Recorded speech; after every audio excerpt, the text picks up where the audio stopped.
सटाणा शहरातून जाणाऱ्या राष्ट्रीय महामार्गाचे काम गेल्या अनेक दिवसांपासून रेंगाळल्याने शहरवासियांच्या सहनशीलतेचा अंत झाला आहे।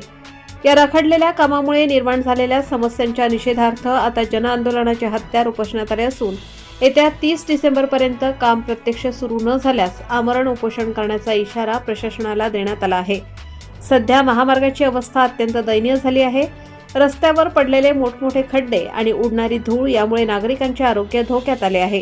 सततची वाहतूक कोंडी आणि अपघातांचे वाढते प्रमाण यामुळे व्यापारी, विद्यार्थी आणि प्रवासी त्रस्त झाले आहेत। विशेषतः रुग्णवाहिका आणि शालेय बसेसना या खड्ड्यांमधून मार्ग काढताना मोठी कसरत करावी लागत आहे। या गंभीर परिस्थितीकडे लक्ष वेधण्यासाठी साई सावली फाउंडेशनचे संस्थापक अध्यक्ष प्रशांत कोठावदे, भाजपाचे बिंदू शर्मा आणि जे.डी. पवार यांच्या नेतृत्वाखालील शिष्टमंडळाने बागलाणच्या प्रांताधिकाऱ्यांची भेट घेऊन त्यांना निवेदन सादर केले। निवेदनातील मुख्य मागण्या आणि मुद्दे: महामार्गाचे काम तातडीने आणि गुणवत्तापूर्ण पद्धतीने पूर्ण करावे, रखडलेल्या कामामुळे व्यापाऱ्यांचे होत असलेले आर्थिक नुकसान थांबवावे, अत्यावश्यक सेवांसाठी रस्ता सुरक्षित करावा। 30 डिसेंबर ही कामासाठी अंतिम मुदत असेल।